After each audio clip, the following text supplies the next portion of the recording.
video. In this particular lecture video, we'll learn about the Anglo-Maratha Wars. Again, we'll see the background कि भाई Anglo-Maratha War अगर हुई तो क्यों हुई, ब्रिटिशर्स क्यों लड़ने आए किसी से भी. Let's see that. देखो हम पहले भी वीडियोस में देखते हुए आए हैं, इसमें भी एक और बार देख लेते हैं. जो ब्रिटिशर्स थे वो कॉन्क्वेस्ट करना चाहते थे over all of the India, over all the India. Okay, अभी उसके लिए उन्हें क्या करना पड़ा, दो चीजें. एक तो उन्होंने सोचा कि चलो वॉर करते हैं, दूसरी पॉलिसी. अब देखो, उन्हें ना बेसिकली ब्रिटिशर्स को पूरी के पूरे इंडिया पर राज करना था, और वो किस किस चीज से होता, दो तरीके से करते वो चीजें.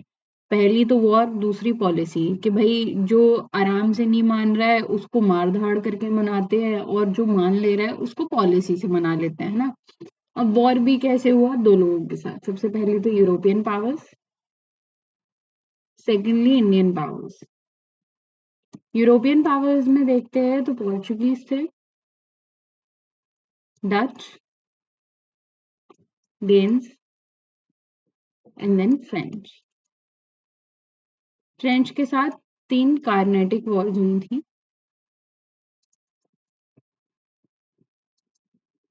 We have covered all these topics in previous videos. Now let's come to Indian powers. जो बहुत ज्यादा टक्कर दिया जिन लोगों ने ब्रिटिशर्स को, वो थे बंगाल. बंगाल में दो लड़ाइयां हुई. एक तो प्लासी का युद्ध, battle of Plassey, battle of Buxar. Okay, battle of Buxar and battle of Plassey were the decisive battles, जहां पे ब्रिटिशर्स का स्ट्रॉन्ग होल्ड मेंटेन हुआ और एस्टैब्लिश हुआ था. Secondly Mysore and Mysore Wars.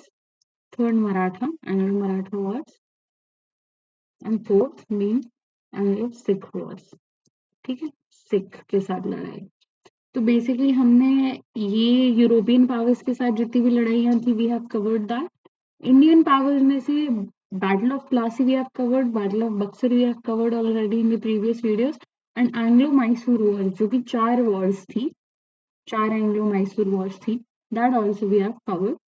So now let's come to Anglo Maratha war. Okay, अभी ये तो चलो इस वीडियो में we are covering Anglo Maratha war. Policy और देख लेते हैं कौन कौन सी पॉलिसी थी. Just because if you are seeing this video for the very first time, तो मैं आपको उस चीज के लिए थोड़ा सा ब्रीफ कर रही हूँ, क्योंकि अगर आप इससे पहले की सारी वीडियोस देखते हुए हैं या देखी हुई है तो उसमें ये सब कुछ डिटेल में बताया गया हुआ है. But still once more, subsidiary alliance की एक पॉलिसी थी, सब्सिडरी अलायंस. फिर ring fence policy. Last but not the least, doctrine of lapse. Dalhousie लेके आए थे, है ना. अभी इस वीडियो में तो भी हम बात करेंगे एंग्लो मराठा वॉर्स के बारे में. Anglo Maratha Wars, 3 Anglo Maratha war हुई थी. एंड बाकी की वीडियोस में, आगे आने वाली वीडियोस में हम बात करेंगे एंग्लो सिख वॉर्स की. कुछ मिसलेनियस एंग्लो वॉर्स भी हैं, उनके बारे में भी हम बात करेंगे. And then we will talk about subsidiary alliance, ring fence policy and doctrine of lapse. ये सब कुछ कवर करने के बाद हमारा एक्चुअल में जो ब्रिटिशर्स का कॉन्क्वेस्ट था वो कंप्लीट हो जाएगा. Let's see this now. ये जानने के लिए, मतलब हमें अगर एंग्लो मराठा वॉर पढ़नी है तो हम थोड़ा सा बैकग्राउंड देख लेते हैं कि भाई मराठाओं की चीजें चल कैसी रही थी. तो मराठा की जो कॉन्फेडरेसी थी, मराठास जो थे वो बट गए थे. वो पावर जो थी, मराठा पावर, वो डिसेंट्रलाइज हो गई थी. देखते हैं तो पेशवा जो थे वो पूना में बैठे थे, गायकवाड़ बड़ौदा में बैठे थे, बेसिकली गुजरात. ओके, और ये इम्पोर्टेंट है, इसका क्वेश्चन बन चुका है in UPSC prelims. So just make a star over there. It is very much important. Scindia Gwalior में बैठे हुए थे, होलकर इंदौर में बैठे हुए थे, भोसले नागपुर. क्योंकि ऐसा क्वेश्चन बन जाता है कि मैच द फॉलोइंग, या फिर आपको मैप दे देंगे और मैप में ऐसे पॉइंट कर देंगे कि एक यहाँ पे इंदौर की जगह है, ग्वालियर की जगह है, नागपुर की जगह. तो फिर आपको वहां पे बहुत ज्यादा डिस्टिंक्ट तरीके से बताना पड़ेगा कि कौन कहाँ पे बैठा हुआ था, या कौन सी सीट किसके पावर में थी. फॉर एग्जाम्पल ग्वालियर, तो ग्वालियर से रिलेट करोगे आप सिंधिया को, है ना. इंदौर से रिलेट करोगे होलकर को, नागपुर से रिलेट करोगे भोसले को, पेशवा को रिलेट करोगे पुणे से. ऐसे ही चलता रहेगा. ठीक है, ये मराठा कॉन्फेडरेसी थी और ये बटी हुई थी, ये डिसेंट्रलाइज हो गई थी. अब थोड़ा सा देखते हैं, तो पानीपत की लड़ाई तो बाद में आती है, पहले अपन ये देखते हैं कि पेशवा वेशवा बने कैसे थे, है ना। देखो शाहू जो थे, हमने देखा था जब हमने प्रीवियस वीडियोस में पढ़ा था, जो बहादुर शाह था, बहादुर शाह ने शाहू को रिलीज कर दिया था और शाहू गए थे ताराबाई के पास। ताराबाई मान नहीं रही थी कि भाई आप ही छत्रपति हो, पर शाहू जी का साथ दिया था बालाजी विश्वनाथ ने। और जब इन्होंने साथ दिया तो बाद में जाकर ये बालाजी विश्वनाथ बने पेशवा। और यहाँ से चालू हुई हेरार्कियल, लाइक मतलब एक तरीके से कि जो इनके बच्चे हैं वही बनेंगे। हेरिडिटरी पोस्ट हो गई थी ये, पेशवा की हेरिडिटरी पोजीशन हो गई थी। तो अब बालाजी विश्वनाथ के बाद बने बाजीराव। बाजीराव, ये बाजीराव वही है बाजीराव मस्तानी वाले, और बाजीराव के बाद बने थे बालाजी बाजीराव।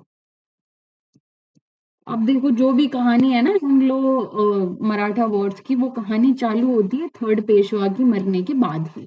ठीक है, तो ये तो आप यहाँ से थोड़ा बहुत ब्रीफ ले लो अगर आपने पुरानी वीडियोस नहीं देखी हो तो, कि बालाजी बाजीराव कहाँ से आए। तो he was the third Peshwa, Balaji Bajirao. And let's see more. देखो पानीपत की लड़ाई हुई थी, वो कैसे हुई थी 1757 में। जो अब्दली आया था, अब्दली ने इन्वेड किया था दिल्ली को, है ना। दिल्ली में इन्वेजन करने के बाद वो नजीबुद्दौला को, तिमूर शाह को, नजीबुद्दौला को मीर बख्शी बनाकर गया था, तिमूर शाह जो कि उसका बेटा था तिमूर शाह दुर्रानी, उसको वो अपना एजेंट बनाकर गया था इंडिया में। उसके बाद क्या हुआ, रघुनाथ राव जी चले। रघुनाथ राव ऑब्वियसली ये नाम से ही आप समझ सकते हो, रघुनाथ राव हमारे मराठा हैं। तो वो चलिए, तो उन्होंने अफगान गैरिसन को हरा दिया था बहुत बुरी तरीके से, नजीबुद्दौला को भगा दिया था, तिमूर शाह को भी भगा दिया था, जिससे जो ये अब्दली है वो खिसिया गया था। और फिर वो आया 1761 में और उसने लड़ाई करी। और जब वो लड़ाई करी तो उसको नाम दिया गया third battle of Panipat. Third battle of Panipat में मराठाओं की बहुत बुरी तरीके से हार हुई थी। अब ये जो नाम है ना रघुनाथ राव, आप याद रखना, ठीक है। इसके बारे में आगे बात आएगी, क्योंकि इन्हीं की वजह से जो है फर्स्ट बैटल हुआ था, फर्स्ट एंग्लो मराठा वॉर हुआ था। ये देखिए पोस्ट पानीपत रिकवरी। अब मैंने आपको पानीपत तक की तो कहानी बता दी। अब पानीपत के बाद क्या हुआ, तो मराठा थे ना, उन्होंने बहुत अच्छी तरीके से रिकवरी करी थी अंडर पेशवा माधव राव। ओके, अब ये माधव राव कहाँ से आए, मतलब बालाजी राव, बालाजी बाजीराव के बाद कौन बना, क्या बना, तो let's know about that is well. अभी आप इतना समझ लो कि जो ये रिकवरी हुई वो हुई under Madhav Rao the first, ठीक है। और इसमें मदद करी थी महाजी सिंधिया ने भी, ठीक है। उन्होंने पूरा का पूरा एम्पायर अपना सब कुछ रिस्टोर कर लिया था। और शाह आलम सेकंड जो भगा दिया गया था दिल्ली से, उसको इलाहाबाद भेज दिया था। और ये अपने वजीर से बचते बचाते भी घूम रहा था, उसको ये दिल्ली लेकर आए थे 1771 में, ठीक है। इसके बारे में मैंने पुरानी वीडियोस में आपको पूरा सब कुछ समझा रखा है। If you can just go and check it out there, that will be very much fine. अब ये देखते हैं सक्सेशन की लड़ाई कैसे हुई और जो ये फर्स्ट एंग्लो मराठा वॉर हुआ वो कैसे हुआ। Let's know about that as well. देखो क्या है ना कि मैं अगर आपको डायरेक्टली ऐसे लाइंस में से समझा दूंगी ना तो आपको ऐसे अच्छे से समझ में नहीं आएगा। Let's make a flow chart kind of a thing, तो उससे बहुत ज्यादा अच्छी तरीके से दिमाग में बैठ जाएगा। देखिए अभी हमने देखा जो थर्ड पेशवा थे वो थे Balaji Bajirao. We already saw that, ठीक है। अब बालाजी बाजीराव के छोटे भाई थे रघुनाथ राव। ये वही रघुनाथ राव हैं जिन्होंने नजीबुद्दौला को भगाया था। अब ये पेशवा बनना चाहते थे, he wanted to become Peshwa. Balaji Bajirao ऐसे थे कि नहीं यार तेरे को तो नहीं बनाऊंगा। अब इनकी मृत्यु के बाद जो पेशवा बने वो थे माधव राव द फर्स्ट। ये वही हैं जिनके राज में पूरा का पूरा जो पोस्ट पानीपत सब कुछ सही हुआ था, रिकवर कर गया था मराठा एम्पायर। ये वही माधव राव है, Madhav Rao the first, okay. अब इनकी डेथ होती है 1772 में। इसके बाद जो बनते हैं हमारे पेशवा वो है नारायण राव। अब नारायण राव को बना दिया। अब जब नारायण राव को बनाया और इस समय पे भी रघुनाथ राव बोल रहे हैं कि भाई हमें बना दो, नहीं बनाया, नारायण राव को बना दिया। अब नारायण राव को जैसे ही बनाया रघुनाथ राव इतना बुरा खिसिया गया कि भाई पहले तो तुमने माधव राव को बिठा दिया, फिर तुमने नारायण राव को बिठा दिया, मेरे को क्यों नहीं बना रहे हो। तो क्या किया रघुनाथ राव ने, चला नारायण राव को मार दिया। He killed Narayan Rao, okay. अब इसके बाद क्या होता है ये खुद पेशवा बन गया। अभी ये जो पूरी लाइन है ना, ये पेशवाओं की है, ठीक है, तो ये खुद पेशवा बन गया, Raghunath Rao, he became the Peshwa. अब ये जो बात है ना, ये 12 भाई जो थे उन्हें पसंद नहीं आती है, ठीक है। व्हाट? 12 भाई, 12 भाई इज बेसिकली 12 मिनिस्टर्स। उनको ये बात पसंद नहीं आती है, तो वो क्या कहते हैं, रघुनाथ राव को हटा के 40 साल के, मतलब सॉरी 40 डेज ओल्ड लड़के को, बच्चे को, सिर्फ 40 दिन के बच्चे को वो पेशवा बना देते हैं। वो कौन था हमारा? माधव राव सेकंड। अब ये जो माधव राव सेकंड है वो कौन है? नारायण राव का बेटा है, और वो सिर्फ 40 साल, सॉरी 40 दिन का था। वेरी मच सॉरी टू से 40 साल, वो सिर्फ 40 दिन का था, ठीक है। माधव राव को गद्दी पे बिठा देते हैं कौन? ये 12 भाई, 12 भाई बनाते हैं ये 40 दिन के बच्चे को पेशवा, है ना। और इन 12 भाई को लीड कर रहे थे नाना फडणवीस। नाना फडणवीस ने भी बहुत ही ज्यादा इंपॉर्टेंट रोल प्ले किया था, तो रिमेम्बर हिज नेम, है ना। अब इसके बाद क्या हुआ कि यही 12 भाई जो हैं वो बोलते हैं कि भाई ये रघुनाथ राव है, इसने किया तो बहुत गलत था और इसको ऐसे तो छोड़ नहीं देंगे, तो इसको दे दी जाती है सजाए मौत, है ना। इसको दे देते हैं वो लोग डेथ सेंटेंस। अब ये डेथ सेंटेंस से डर के भाग जाते हैं ब्रिटिशर्स के पास। रघुनाथ राव भाग जाते हैं ब्रिटिशर्स के पास, और अब देखते आएंगे ये ब्रिटिशर्स के साथ क्या करते हैं इन नेक्स्ट स्लाइड। ये बहुत ज्यादा भर चुका है, आई डोंट थिंक दैट इसमें मेरे को और लिखना चाहिए। हमने देखा कि रघुनाथ राव, ये रघुनाथ राव भाग के ब्रिटिशर्स के पास पहुंच गया। अब इसने क्या किया? ब्रिटिशर्स के साथ साइन कर ली ट्रीटी ऑफ सूरत। पर यहाँ पे ट्विस्ट ये था, ये जो ट्रीटी ऑफ सूरत साइन हुई थी ना, ये हुई थी बॉम्बे प्रेसिडेंसी के साथ, बॉम्बे प्रेसिडेंसी। और यही एक बहुत बुरा ट्विस्ट हुआ। क्या हुआ? इस ट्रीटी के चलते रघुनाथ राव को सोल्जर्स मिलते, है ना, और बॉम्बे को ये कुछ तो क्या कहते हैं, ये सेल्सीट और बसीन दे देता, ठीक है, सेल्सीट और बसीन दे देता और 2500 सोल्जर्स ले लेता। ऐसी उसने ट्रीटी करी थी, मतलब ऐसा बोला गया था ट्रीटी ऑफ सूरत में, पर ये करी थी बॉम्बे प्रेसिडेंसी के साथ।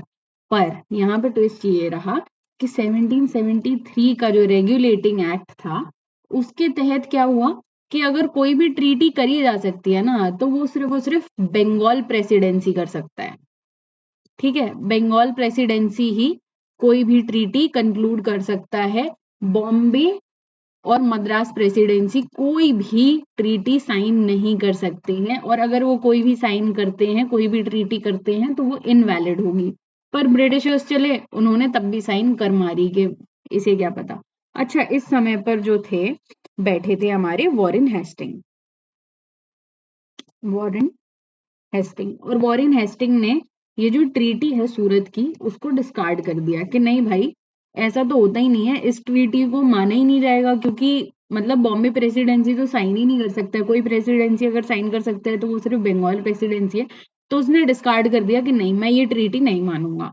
अब ये ट्रीटी को मानने से मना करने के बाद क्या हुआ कि फिर वॉरेन हेस्टिंग ने साइन करी treaty of Purandar, treaty of Purandar. और ये साइन करी थी वॉरेन हेस्टिंग ने, बेसिकली बंगाल प्रेसिडेंसी नहीं साइन करी थी। ये वाली जो ट्रीटी है वो वैलिड थी, वॉरेन हेस्टिंग ने साइन करी थी नाना फडणवीस के साथ। और इसमें बोला गया था कि भाई देखो, आप ना रघुनाथ राव को बिल्कुल अकेले छोड़ दो, हमारे हवाले कर दो। और यहाँ पे वॉरेन हेस्टिंग जो कि ब्रिटिशर्स हैं, उन्होंने बोला था कि आप फ्रेंच को बिल्कुल भी मदद नहीं करोगे, बिल्कुल भी एड नहीं करोगे। और नाना फडणवीस ने बोला ओके, आप जैसा बोलो। पर क्या हुआ 1777 में, ये जो मराठा चले, इन्होंने फ्रेंच को वेस्ट कोस्ट में एक छोटा सा पोर्ट दे दिया। तो एक छोटा सा पोर्ट जो कि वेस्ट कोस्ट में था, वो फ्रेंच को दे दिया था हमारे किन्होंने, मराठाओं ने। अच्छा, अब इस चीज से ना ब्रिटिशर्स बहुत ज्यादा चिढ़ गए थे, और ऑब्वियसली जब उन्होंने ऐसी चीज कर दी तो ये जो ट्रीटी ऑफ पुरंदर है ये ब्रीच हो गई, इट गॉट ब्रीच, और फिर से लड़ाई रिज्यूम हो गई। War got resumed.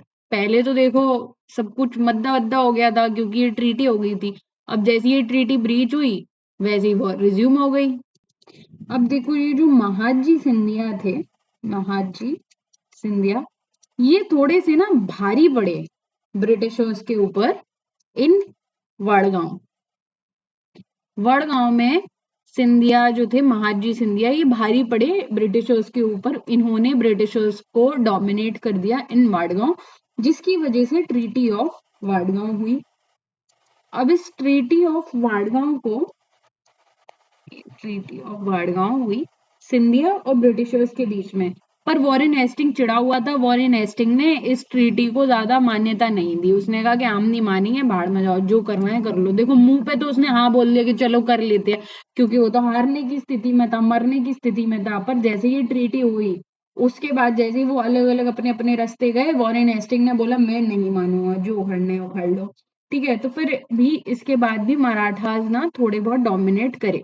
Marathas dominating position में थे, और जब ये वॉर एंड हुई तो मराठास डोमिनेटिंग पोजीशन में ही थे और मराठा जीत गए थे इन 1782। जो जीते ना उसका रिजल्टेंट क्या था? Treaty of Salbai. देखो हर लड़ाई के बाद ना एक ट्रीटी होनी तो पक्की है ही, और इन्हीं ट्रीटीज के ऊपर क्वेश्चन किया जाता है।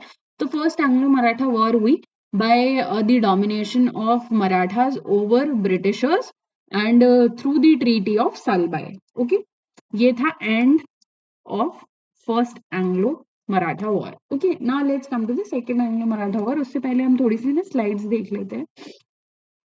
देखिए फर्स्ट एंग्लो मराठा वॉर की है। सैलसीडा बसीन के एक्सचेंज में 25,000 सॉरी 100 सोल्जर्स देने थे। ये जो मैंने अभी पढ़ाया है ये सब कुछ वही है, इससे ज्यादा तो और कुछ है नहीं।